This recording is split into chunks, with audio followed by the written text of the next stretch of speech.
ಏನು ಇಡೀ ದೇಶದಲ್ಲಿ ನೋಡ್ತೀವಿ ಅಥವಾ ಏನು AC ಸ್ಟುಡಿಯೋದಲ್ಲಿ ಕೂತ್ಕೊಂಡು ಅನಲೈಸ್ ಮಾಡ್ತಾರೆ ಹಾಗೆ ಅಸ್ಸಾಂದಲ್ಲಿ ಕಂಡು ಬರೋದಿಲ್ಲ.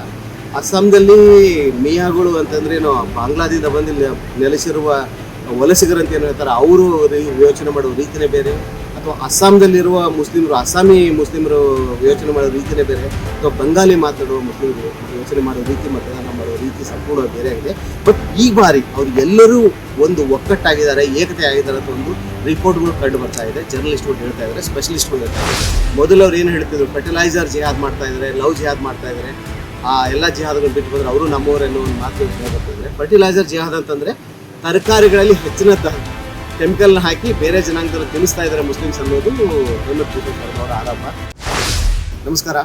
ಪಂಚ ರಾಜ್ಯಗಳ ಚುನಾವಣೆ ಘೋಷಣೆ ಆದ ನಂತರ ದೇಶದ ಎಲ್ಲೆಡೆ ಚುನಾವಣೆ ಕಾಪಿಚಿಗೆ ಆಗ್ತಾಯಿದೆ. ಇಸಕ್ ಅಸ್ಸಾಂ ಬರ್ತಾಯಿದೆ. ಇವತ್ತು ನಾವು ಅಸ್ಸಾಂನ ರಾಜಧಾನಿ ಗುವಾಹಟಿಯಿಂದ 200 ಕಿಲೋಮೀಟರ್ ದೂರ ತೇಜ್ಪುರದ ಟೀ ತೋಟದಲ್ಲಿದ್ದೀವಿ. ಈ ಟೀ ಬಾಗಾನ್ಗಳಂತ ಏನು ಹೇಳ್ತಾರೆ, ಇವು ಅಸ್ಸಾಂನ ಜೀವ ಸೆಲೆ.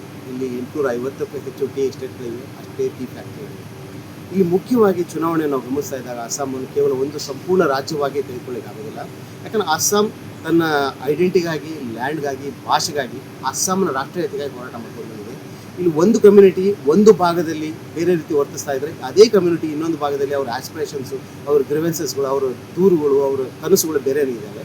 ಇದನ್ನು ಮುಖ್ಯವಾಗಿ ಅಸ್ಸಾಮನ್ನು 4 ವಿಭಾಗಗಳಾಗಿ ವಿಭಜಿಸಬಹುದು ಅನಿಸುತ್ತೆ. ಒಂದು ಬ್ರಹ್ಮಪುತ್ರ ವ್ಯಾಲಿ ಅಂದರೆ ಅಪರ್ ಅಸ್ಸಾಂ.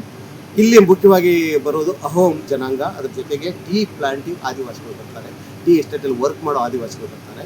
ಇಲ್ಲಿ ಯಾರು ಗೆಲ್ತಾರೆ ಅವರು ಅರ್ಧ ಅಸ್ಸಾಂ ಗೆದ್ದ ಹಾಗೆ ಅಂತ ಒಂದು ಪ್ರತೀತಿ ಇದೆ.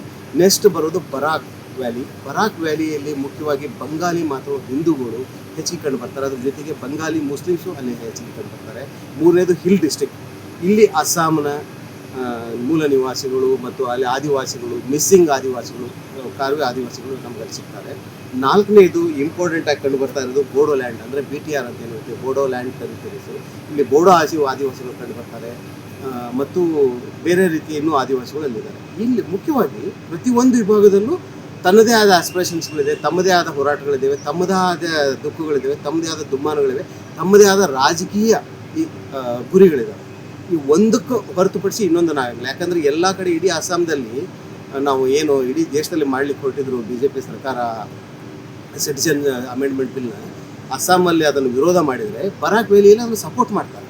ಅಂದರೆ ಇಲ್ಲೊಬ್ಬ ರಾಜಕೀಯ ನಾಯಕ ಒಂದು ಕಡೆ ಅದನ್ನು ಸಪೋರ್ಟ್ ಮಾಡ್ತಾ ಇದ್ದ ಜನ ನೋಡ್ತಾ ಇದ್ರೆ, ಇನ್ನೊಂದು ಕಡೆ ಅದನ್ನು ವಿರೋಧ ಮಾಡ್ತಾ ಇರೋ ಜನ ನೋಡ್ತಾರೆ. ಅಂದರೆ ಒಂದು ಪಾಲಿಸಿಯನ್ನು ತರಬೇಕಾದ್ರೆ ತುಂಬ ವಿಚಾರ ಮಾಡಿ ಆಯಾ ಧ್ವನಿಯನ್ನು ಬದಲಿಸಿ ಮಾತಾಡಬೇಕಾದ ಪರಿಸ್ಥಿತಿ ಅಸ್ಸಾಮಲ್ಲಿದೆ.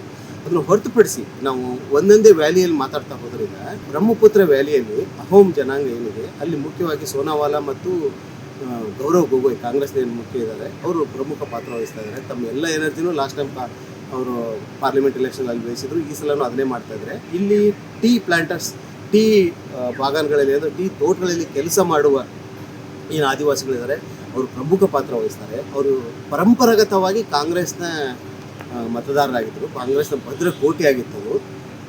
ಈ ಮೊದಲು ಅಲ್ಲಿ ಕಾಂಗ್ರೆಸ್ ಟ್ರೇಡ್ ಯೂನಿಯನ್ ತುಂಬ ಕೆಲಸ ಮಾಡ್ತಾಯಿತ್ತು. ಆ ಟ್ರೇಡ್ ಯೂನಿಯನ್ ಹೇಳೋಕ್ಕೆ ಅದೇ ರೀತಿ ಮತಗಳು ಬೀಳ್ತಾಯಿದ್ವು. ಬಟ್ ಈಗ ಆ ಟ್ರೇಡ್ ಯೂನಿಯನ್ ಅದು ಏನು ಭದ್ರ ಕೋಟೆಯನ್ನು ಭೇದಿಸುವಲ್ಲಿ BJP ಯಶಸ್ವಿಯಾಗಿದೆ. ಏನು ಟಾರ್ಗೆಟೆಡ್ ವೆಲ್ಫೇರ್ ಸ್ಕೀಮ್ಗಳನ್ನು ಜಾರಿ ತರುವ ಮೂಲಕ, ಅಂದರೆ ಈ ಆದಿವಾಸಿಗಳಿಗೆ ರೋಡು, ಅವ್ರ ಮನೆ ಪಕ್ಕದ ಶಾಲೆಗಳು, ಡೆವಲಪ್ಮೆಂಟ್ ಸ್ಕೀಮ್ಗಳು ಮತ್ತು ಆ ಮಹಿಳೆಯರಿಗೆ ನೇರವಾಗಿ ಅವ್ರ ಅಕೌಂಟಿಗೆ ಹಣವನ್ನು ಸಂದಾಯ ಮಾಡುವ ಸ್ಕೀಮ್ಗಳನ್ನು ತರುವ ಮೂಲಕ, ಟಾರ್ಗೆಟೆಡ್ ವೆಲ್ಫೇರ್ ಸ್ಕೀಮ್ಗಳನ್ನು ತರುವ ಮೂಲಕ ಏನು ಆ ಭದ್ರಕೋಟೆ ಆಗಿತ್ತು ಕಾಂಗ್ರೆಸ್ದು, ಅಲ್ಲಿ ದೊಡ್ಡ ಭೇದ ಮಾಡಿದರೆ, ಗೋಡೆಯನ್ನು ಒಡೆದು ಹಾಕಿದ್ದಾರೆ, ಗೋಡೆಯನ್ನು ಒಡೆದು ಹಾಕಿದ್ದಾರೆ. ಹೀಗಾಗಿ ಇಲ್ಲಿ ಒಂದಿಷ್ಟು ಕಾಂಗ್ರೆಸ್ಗೆ ಟೆನ್ಷನ್ ಶುರುವಾಗಿದೆ. ಲಾಸ್ಟ್ 2 ಎಲೆಕ್ಷನಲ್ಲಿ ಕಾಂಗ್ರೆಸ್ಸಲ್ಲಿ ಉತ್ತಮ ಪ್ರದರ್ಶನ ನೀಡಿಲ್ಲ. ಈ ಬಾರಿ ಮತ್ತೆ ಉತ್ತಮ ಪ್ರದರ್ಶನ ನೀಡುವ ನಿರೀಕ್ಷೆಯಲ್ಲಿ ಗೌರವ್ ಗೊಗೊಯ್ ತಂಡ ಇದೆ. ಇನ್ನು ನಾವು ನೆಕ್ಸ್ಟ್ ಬರಾಕ್ ವ್ಯಾಲಿಗೆ ಬಂದರೆ, ಅಲ್ಲಿ ಮುಖ್ಯವಾಗಿ ಬಂಗಾಲಿ ಮಾತನಾಡುವ ಹಿಂದೂಗಳಿದ್ದಾರೆ. ಬಂಗಾಲದಿಂದ ಬಂದ ಹಿಂದೂಗಳು ಬಂದು ಸೆಟ್ಲ್ ಆದರು ಮತ್ತು ಬಂಗಾಲಿ ಮಾತಾಡೋರು ಮತ್ತು ಅಸ್ಸಾಮಿ ಮುಸ್ಲಿಮ್ಸ್ ಇದ್ದಾರೆ. ಇಲ್ಲಿ ಮುಸ್ಲಿಮ್ಸರನ್ನು ನಾವು ಒಂದೇ ಪಂಗಡ ತೆಗೆದುಕೊಳ್ಳೋಲ್ಲ, ಅಸ್ಸಾಮಿ ಮುಸ್ಲಿಮ್ಸ್ ಇದ್ದಾರೆ. ಅವರ ಆಸ್ಪಿರೇಷನ್ಸ್ಗಳೇ ಬೇರೆ ಇರ್ತವೆ, ಅವ್ರ ನಿರೀಕ್ಷೆಗಳು ಬೇರೆ ಇರ್ತವೆ. ಅವ್ರು ಅಸ್ಸಾಮಿಗಳು ಹೇಗೆ ಯೋಚನೆ ಮಾಡ್ತಾರೆ ಅದೇ ರೀತಿ ಯೋಚನೆ ಮಾಡ್ತಾರೆ, ಅದೇ ರೀತಿ ಮತದಾನ ಮಾಡ್ತಾರೆ. ಇಡೀ ಬೆಂಗಾಲದಲ್ಲಿ ಎಲ್ಲ ಮುಸ್ಲಿಮ್ಸು ಒಂದೇ ರೀತಿ ಯೋಚನೆ ಮಾಡೋದಲ್ಲ, ಒಂದೇ ರೀತಿ ಮತದಾನ ಆಗ್ತದೆ. ನಾವೇನು ಇಡೀ ದೇಶದಲ್ಲಿ ನೋಡ್ತೀವಿ ಅಥವಾ ಏನು AC ಸ್ಟುಡಿಯೋದಲ್ಲಿ ಕೂತ್ಕೊಂಡು ಅನಲೈಸ್ ಮಾಡ್ತಾರೆ ಹಾಗೆ ಅಸ್ಸಾಂದಲ್ಲಿ ಕಂಡು ಬರೋದಿಲ್ಲ. ಅಸ್ಸಾಂದಲ್ಲಿ ಮಿಯಾಗಳು ಅಂತಂದ್ರೇನು ಬಾಂಗ್ಲಾದಿಂದ ಬಂದು ನೆಲೆಸಿರುವ ವಲಸಿಗರಂತ ಏನು ಹೇಳ್ತಾರೆ ಅವರು ಯೋಚನೆ ಮಾಡೋ ರೀತಿಯೇ ಬೇರೆ, ಅಥವಾ ಅಸ್ಸಾಂದಲ್ಲಿರುವ ಮುಸ್ಲಿಮರು ಅಸ್ಸಾಮಿ ಮುಸ್ಲಿಮರು ಯೋಚನೆ ಮಾಡೋ ರೀತಿಯೇ ಬೇರೆ, ಅಥವಾ ಬಂಗಾಲಿ ಮಾತನಾಡುವ ಮುಸ್ಲಿಮರು ಯೋಚನೆ ಮಾಡೋ ರೀತಿ, ಮತದಾನ ಮಾಡೋ ರೀತಿ ಸಂಪೂರ್ಣ ಬೇರೆ ಆಗಿದೆ. ಬಟ್ ಈ ಬಾರಿ ಅವರು ಎಲ್ಲರೂ ಒಂದು ಒಕ್ಕಟ್ಟಾಗಿದ್ದಾರೆ, ಏಕತೆ ಆಗಿದ್ದಾರೆ ಅಂತ ಒಂದು ರಿಪೋರ್ಟ್ಗಳು ಕಂಡು ಬರ್ತಾ ಇದೆ. ಜರ್ನಲಿಸ್ಟ್ಗಳು ಹೇಳ್ತಾ ಇದ್ದಾರೆ, ಸ್ಪೆಷಲಿಸ್ಟ್ಗಳು ಹೇಳ್ತಾ ಇದ್ದಾರೆ. ಯಾಕೆ ಈ ಮಾತು ಬರ್ತಾ ಇದೆ ಅಂದರೆ, ಇದಕ್ಕೆಲ್ಲ ಸಂಪೂರ್ಣ ಇದು ವಿರೋಧ ಪಕ್ಷದ ಸಾಧನೆ ಅಲ್ಲ, ಇದು ಸಂಪೂರ್ಣ ಇದರ ಕ್ರೆಡಿಟ್ ಕೊಡಬೇಕಾಗಿದ್ದು BJPಗೆ. ಏನು BJಪಿಯವರು ಮುಸ್ಲಿಮರನ್ನು ಟಾರ್ಗೆಟ್ ಮಾಡಿಕೊಂಡು, ಮೈನಾರಿಟಿಗಳನ್ನ ಟಾರ್ಗೆಟ್ ಮಾಡಿಕೊಂಡು ಅಗ್ರೆಸಿವ್ ರಾಜಕೀಯ ಮಾಡ್ತಾ ಇದ್ದಾರೆ. ಆ ಕಾರಣದಿಂದ ಮುಸ್ಲಿಮ್ಸ್ ಇಲ್ಲಿ ಒಂದಾಗಿರೋದು ಸ್ಪಷ್ಟವಾಗಿ ಕಂಡು ಬರ್ತಾ ಇದೆ. ಅವರು ಮುಸ್ಲಿಮರು ಕಾಂಗ್ರೆಸ್ ಜೊತೆಗೆ ಒಂದಾಗಿರೋ ಅನ್ನೋದಕ್ಕಿಂತ ಗೌರವ್ ಗೊಗೊಯ್ಯ ಸಂಪೂರ್ಣ ಬೆಂಬಲಕ್ಕೆ ನಿಂತಿದ್ರು ಅನ್ನೋದು ಒಂದು ರಿಪೋರ್ಟ್ ಕಂಡು ಬರ್ತಾ ಇದೆ. ಅದ್ರ ಜೊತೆಗೆ ನಾವು ಇನ್ನೂ ಒಂದು ಇಂಪಾರ್ಟೆಂಟ್ ಏನು ಹೇಳಬೇಕಂದ್ರೆ, ಈ ಮುಸ್ಲಿಮ್ಸು ಕಾಂಗ್ರೆಸ್ಗೆ ಬಂದಿರೋದ್ರಿಂದ ದೊಡ್ಡ ಹೊಡೆತ ಬಿದ್ದಿರೋದು ಆಲ್ ಇಂಡಿಯಾ ಯುನೈಟೆಡ್ ಡೆಮಾಕ್ರೆಟಿಕ್ ಫ್ರಂಟ್, ಏನು ಇಲ್ಲಿವರೆಗೂ ಅದರ ಮುಸ್ಲಿಮರ ಪಕ್ಷವಾಗಿ ಇಲ್ಲಿ ಇತ್ತು. 16-17 MLAಗಳಿದ್ರು. ಲಾಸ್ಟ್ ಟೈಮು MP ಗೆದ್ದು ಬರ್ತಾ ಇದ್ರು. ಈ ಬಾರಿ ಅವರು ತುಂಬ ಹೊಡೆತ ಬರ್ತಾರೆ. ಯಾಕಂದ್ರೆ ಲಾಸ್ಟ್ ಟೈಮ್ MP ಎಲೆಕ್ಷನಲ್ಲಿ ನಾವು ನೋಡ್ತಾ ಇದ್ದೀವಿ, ಕಾಂಗ್ರೆಸ್ ತೆಕ್ಕೆಗೆ ಮುಸ್ಲಿಂ ಮತದಾರರು ಏಕವಾಗಿ ಒಗ್ಗಟ್ಟಾಗಿ ಬಂದಿರೋದ್ರಿಂದ ಸಹಜವಾಗಿ ಆ ಪಾರ್ಟಿ ಹೊಡೆತ ಬರ್ತಾರೆ. ಇದು BJಪಿಗೆ ಸಹಜವಾಗಿ ಒಂದು ಆತಂಕವನ್ನು ತರಿಸಿದೆ. ಇಲ್ಲಿವರೆಗೂ ಟಾರ್ಗೆಟೆಡ್ ಆಗಿ ಏನೋ ಅವ್ರು ಮೈನಾರಿಟಿ ಮೇಲೆ ಟಾರ್ಗೆಟ್ ಮಾಡ್ತಾ ಇದ್ರು ಮುಖ್ಯಮಂತ್ರಿ, ಅದನ್ನು ಹೇಮಂತ್ ಬಿಶ್ವ ಶರ್ಮಾ ಕಡಿಮೆ ಮಾಡಿದ್ದಾರೆ, ತಮ್ಮ ಟೋನನ್ನು ಬದಲಿಸಿದ್ದಾರೆ. ಅಕಸ್ಮಾತ್ ಮುಸ್ಲಿಮ್ಸ್ ಎಲ್ಲರೂ ಒಂದಾಗಿ, ಏನು ಈ ಮೊದಲು ಬೇರೆ ಬೇರೆಯಾಗಿ ಮತದಾನ ಮಾಡ್ತಾಯಿದ್ರು, ಅವ್ರು BJಪಿಗೆ ಓಟ್ ಹಾಕ್ತಾಯಿದ್ರು, ಆ ರೀತಿ ಆಗದೆ ಕಾಂಗ್ರೆಸ್ಸಿನ ಸಂಪೂರ್ಣ ಬೆಂಬಲಕ್ಕೆ ನಿಂತುಬಿಟ್ರೆ ಚುನಾವಣೆ ಫಲಿತಾಂಶ ಬದಲಾವಣೆ ಆಗೋದು ಕಾರಣಕ್ಕಾಗಿ, ಯಾವುದೇ ಪ್ರಿನ್ಸಿಪಲ್ ಕಾರಣಕ್ಕಾಗಲ್ಲ, ಯಾವುದೇ ತತ್ವದ ಕಾರಣಕ್ಕಾಗಲ್ಲ, ಕೇವಲ ಚುನಾವಣಾ ಕಾರಣಕ್ಕಾಗಿ ಹೇಮಂತ್ ಬಿಶ್ವ ಶರ್ಮಾ ಅವರು ಮುಸ್ಲಿಮರ ಮೇಲೆ ಅಟ್ಯಾಕ್ ಮಾಡೋದು ಏನು ಮೆದುಧ್ವನಿ ಮಾಡಿದ್ದಾರೆ. ಮೊದಲು ಅವ್ರು ಏನು ಹೇಳ್ತಿದ್ರು, ಫರ್ಟಿಲೈಸರ್ ಜಿಹಾದ್ ಮಾಡ್ತಾ ಇದ್ದಾರೆ, ಲವ್ ಜಿಹಾದ್ ಮಾಡ್ತಾ ಇದ್ದಾರೆ, ಆ ಎಲ್ಲ ಜಿಹಾದ್ಗಳನ್ನ ಬಿಟ್ಟು ಬಂದರೆ ಅವರು ನಮ್ಮವರೇನೋ ಒಂದು ಮಾತುಗಳು ಹೇಳ್ಬರ್ತಿದ್ದಾರೆ. ಫರ್ಟಿಲೈಸರ್ ಜಿಹಾದ್ ಅಂತಂದರೆ ತರಕಾರಿಗಳಲ್ಲಿ ಹೆಚ್ಚಿನ ಕೆಮಿಕಲ್ನ ಹಾಕಿ ಬೇರೆ ಜನಾಂಗದವರು ತಿನ್ನಿಸ್ತಾ ಇದ್ದಾರೆ ಮುಸ್ಲಿಮ್ಸ್ ಅನ್ನೋದು ಹೇಮಂತ್ ಬಿಶ್ವ ಶರ್ಮಾ ಅವರ ಆರೋಪ. ಈ ಮಟ್ಟದ ಆರೋಪವನ್ನು ಮಾಡಲಿಕ್ಕೂ ಅವರು ಎಸೋದಿಲ್ಲ ಅನ್ನೋದು ಇನ್ನೊಮ್ಮೆ ಸ್ಪಷ್ಟವಾಗಿ ಕಂಡು ಬರ್ತಾ ಇದೆ. ಇದನ್ನು ನಾವು ಹೊರತುಪಡಿಸಿ ನೋಡ್ತಾ ಇದ್ದರೆ ಪರಾಕಂಲಿ ಬೆಂಗಾಲಿಗಳು CA ಸಪೋರ್ಟ್ ಮಾಡ್ತಾ ಇರೋದು ಇಲ್ಲಿ ಸ್ಪಷ್ಟವಾಗಿ ಕಂಡು ಬರ್ತಾ ಇದೆ. ಇನ್ನು ಹಿಲ್ ಡಿಸ್ಟ್ರಿಕ್ಟಲ್ಲಿ ಕಾರ್ವಿ ಮತ್ತು ಧೀಮಾ ಇವರು ಮುಖ್ಯವಾಗಿ ಕಂಡು ಬರ್ತಾರಲ್ಲ, ಅವರು ಆದಿವಾಸಿಗಳು. ಈ ಹಿಲ್ ಡಿಸ್ಟಿಕಲ್ಲಿ ಮುಖ್ಯ ಅವರ ಆಸ್ಪಿರೇಷನ್ಗಳು ಅವೇನು ಯಾವ ರಾಷ್ಟ್ರೀಯತೆ ಜೊತೆಗೆ ನ್ಯಾಷನಲ್ ಇಶ್ಯೂಗಳ ಜೊತೆ ಹೊಂದಿಕೆ ಆಗೋದು, ಅವೆಲ್ಲವೂ ತುಂಬ ಲೋಕಲ್ ಆಗಿದ್ದಾವೆ. ಲೋಕಲ್ ಸೆಮಿ ಲೋಕಲ್ ಅಂತ ಹೇಳ್ಬೋದು. ಅವ್ರವ್ರದ್ದೇ ಆ ಘಟಕಗಳನ್ನ ಹೊಂದ್ಕೊಂಡು ಅಲ್ಲಿಗೆ ಯಾರು ಸ್ಪಂದಿಸ್ತಾರೆ, ಅಲ್ಲಿಗೆ ಯಾರು ಅದಕ್ಕೆ ಉತ್ತರ ಕೊಡ್ತಾರೆ, ಅವ್ರ ಸಮಸ್ಯೆಗಳಿಗೆ ಅಲ್ಲಿಗೆ ಯಾರು ಆಸ್ಪಿರೇಷನ್ಗೆ ಅವರು ಸ್ಪಂದಿಸ್ತಾರೆ, ಅವ್ರಿಗೆ ಅವ್ರ ಮತ ಹಾಕೋದು ಕಂಡು ಬರ್ತಾ ಇದೆ. ಇನ್ನು ಲಾಸ್ಟ್ ಇಂಪಾರ್ಟೆಂಟ್ ಅಂತ ಹೇಳಿದರೆ ಬೋಡೋಲ್ಯಾಂಡ್, ಬೋಡೋ ಟೆರಿಟರಿ ಏನಂತ ಹೇಳ್ತೀವಿ, ಅಲ್ಲಿ ಬೋಡೋ ಇದ್ದಾರೆ, ಅಸ್ಸಾಮಿಗಳಿದ್ದಾರೆ. ಅಲ್ಲಿ ಬೋಡೋ ರಾಷ್ಟ್ರೀಯತೆ ಅಥವಾ ಬೋಡೋ ಅಸ್ಮಿತೆ ತುಂಬ ಇಂಪಾರ್ಟೆಂಟ್ ಇರುತ್ತೆ. ಅದನ್ನು ಯಾರು ಅಡ್ರೆಸ್ ಮಾಡ್ತಾರೆ ಅವ್ರಿಗೆ ಹೆಚ್ಚಿಗೆ ಹೋಗುತ್ತೆ. ಇವೆಲ್ಲದಕ್ಕೂ ಇನ್ನೊಂದು ಮುಖ್ಯ ಕಾರಣ ಅಂದರೆ, ಈ ಎಲ್ಲವಕ್ಕೂ ಇದು ಇಲ್ಲಿ ಲೋಕಲ್ ಪಕ್ಷಗಳು ಇವೆಲ್ಲ ಸಮಸ್ಯೆಗಳನ್ನು ಎತ್ತುಕೊಂಡು ಹೋರಾಡ್ತಾ ಇದ್ದು ಅವರಿಗೆ ಜನ ಸ್ಪಂದನೆ ಮಾಡ್ತಾಯಿದ್ರು. ಬಟ್ ಈಗ ಆ ಪ್ರಾದೇಶಿಕ ಪಕ್ಷಗಳು ಕಂಡು ಬರ್ತಾ ಇಲ್ಲ. ಓನ್ಲಿ ಬಡೆ ಮಿಯಾ ಏನು ಮೋಟಾಬಾಯಿ ಏನು ಹೇಳ್ತಾನೆ ಅದನ್ನು ಕೇಳುವ ಮಟ್ಟಕ್ಕೆ ಈ ಪಕ್ಷಗಳು ಬಂದಿವೆ. ಎಸ್ಪೆಷಲಿ ಅಸ್ಸಾಂ ಗಣ ಪರಿಷತ್. ಅಸ್ಸಾಂ ಗಣ ಪರಿಷತ್ ಕೇವಲ ಯಾವುದೇ ಒಬ್ಬ ರಾಜಕೀಯ ನಾಯಕನ ವೈಯಕ್ತಿಕ ಪ್ರತಿಷ್ಠೆಗೆ ಕುಟ್ಕೊಂಡ ಪಕ್ಷ ಅಲ್ಲದು. ಅಸ್ಸಾಂನ ಆಂದೋಲನದಿಂದ ಹುಟ್ಟಿದ ಪಕ್ಷವಾಗಿತ್ತು. 1985 ಮತ್ತು 90ರ ದಶಕದಲ್ಲಿ 2 ಬಾರಿ ಸರ್ಕಾರನೂ ನಡೆಸಿದೆ. ಅಂಥ ಪ್ರಾದೇಶಿಕ ಪಕ್ಷ ಈಗ ಒಂದು ಸಣ್ಣ ಪಕ್ಷವಾಗಿದೆ.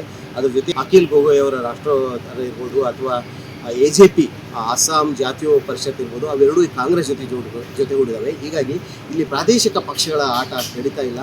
ಎಲ್ಲ ಜನ ನಿರೀಕ್ಷೆಗೆ ಏನು ಪ್ರಾದೇಶಿಕ ಪಕ್ಷಗಳು ಇಲ್ಲಿವರೆಗೂ ಮಾತು ಕೊಟ್ಟು ಮಾಡದೇ ಇದ್ದರು, ರಾಷ್ಟ್ರೀಯ ಪಕ್ಷಗಳು ಅದನ್ನು ಮಾಡ್ಬೋದು, ತಮ್ಮ ನಿರೀಕ್ಷೆಯನ್ನು ಈಡೇರಿಸ್ಬೋದು ಅನ್ನೋ ನಿರೀಕ್ಷೆಯೊಂದಿಗೆ ಕಳೆದ 2 ಬಾರಿ ರಾಷ್ಟ್ರೀಯ ಪಕ್ಷಕ್ಕೆ ಮತ ಹಾಕಿದ್ರು. ಬಟ್ ಅವ್ರ ನಿರೀಕ್ಷೆ ಅಷ್ಟು ಈಡೇರಿದ್ದು ಕಂಡು ಬರ್ತಾ ಇಲ್ಲ. ಸರ್ವೆಯಿಂದ ನಾವು ನೋಡ್ತಾ ಇರೋದು ಸ್ಪಷ್ಟವಾಗಿ ಕಂಡು ಬರ್ತಾ ಇದೆ.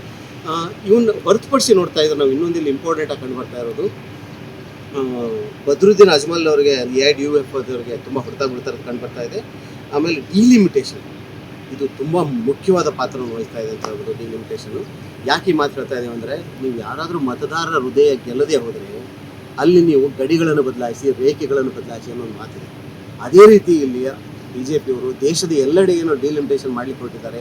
SIR ಮೂಲಕ ಚುನಾವಣೆ ಮೇಲೆ ಸಂಪೂರ್ಣ ಹಿಡಿತ ಸಾಧಿಸಿ ಕೊಡ್ತಾ ಇದ್ದಾರೆ.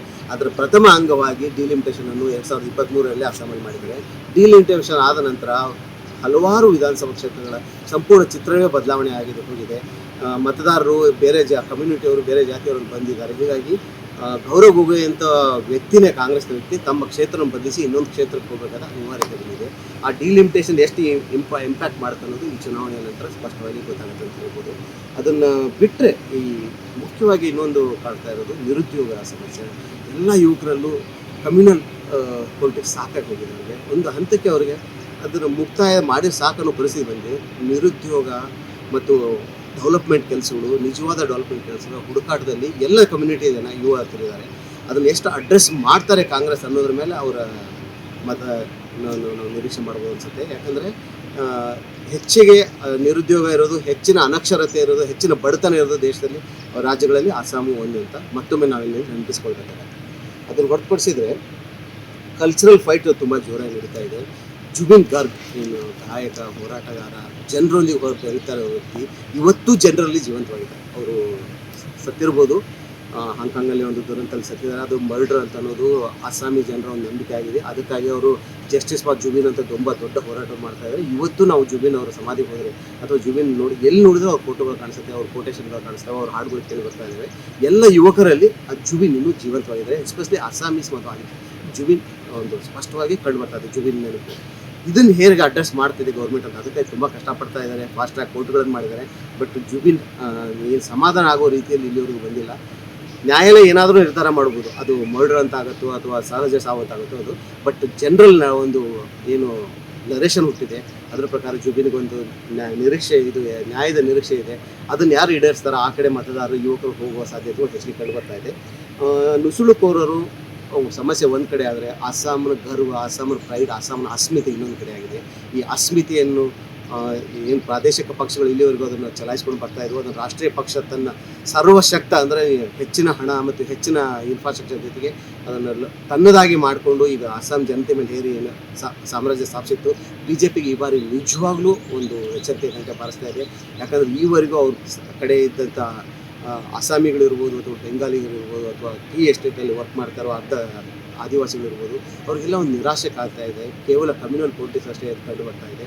ಅದನ್ನು ದಾಟಿಸ್ಬೇಕು, ಅದ್ರ ಮತ್ತೆ ವಾಪಸ್ ನಮ್ಮ ಅಸ್ಸಾಂನ ಅಸ್ಮಿತೆಯನ್ನು ಪಡ್ಕೊಳ್ಬೇಕು ಅನ್ನೋ ನಿರೀಕ್ಷೆಯಲ್ಲಿ ಅಸ್ಸಾಂ ಜನ ಇದ್ದಾರೆ. ಇದಕ್ಕೆ ಸ್ಪಷ್ಟ ಉತ್ತರ ಏಪ್ರಿಲ್ 9ರಂದು ಮತದಾನ ಮೂಲಕ ತಿಳಿಯಲಿದೆ. ಆದರೆ ಚುನಾವಣೆ ಫಲಿತಾಂಶ ಮಾತ್ರ ಮೇ 4ರಂದು ಸಿಗಲಿದೆ. 4 ವಾರಗಳ ಅಂತರದಲ್ಲಿ ಸಿಗಲಿದೆ. ಏನು ಓಟ್ ಚೋರಿ ಅನ್ನೋ ಒಂದು ಆರೋಪ ಕಾಂಗ್ರೆಸ್ ಮಾಡ್ತಾ ಇದೆ. ಅದಕ್ಕೆ ಎಷ್ಟರ ಮಟ್ಟಿಗೆ ಇದರಲ್ಲಿ ಆಗತ್ತೋ ಇಲ್ಲ ಅನ್ನೋದನ್ನು ಚುನಾವಣಾ ಕಮಿಷನ್ ಸ್ಪಷ್ಟವಾಗಿ ಮಾಡುವ ಮೂಲಕ ಜನಕ್ಕೆ ಅದನ್ನು ವಿಶ್ವಾಸ ಮೂಡಿಸಬೇಕಾಗಿದೆ. ಆ 4 ವಾರಗಳಲ್ಲಿ EVM ಹೇಗೆ ರಚನೆ ಮಾಡ್ತಾರೆ ಅನ್ನೋದು ತುಂಬ ದೊಡ್ಡ ಸವಾಲಾಗಿದೆ. ಎಲ್ಲವನ್ನೂ ಮೀರಿ ಅಸ್ಸಾಂ ಜನತೆ ಹೇಗೆ ಸ್ಪಂದಿಸ್ತಾರೆ, ಏನು ಬದಲಾವಣೆಗಾಗಿ ಕರೆ ಕೊಡ್ತಾರೆ ಅನ್ನೋದನ್ನು ಕಾದು ನೋಡಬೇಕಾಗಿದೆ. ನಾನು ಪವನ್ ಜೊತೆ ಸುನೀಲ್ ಸರ್ಸಂಗಿ, ಅಸ್ಸಾಂನ ತೇಜ್ಪುರದಿಂದ.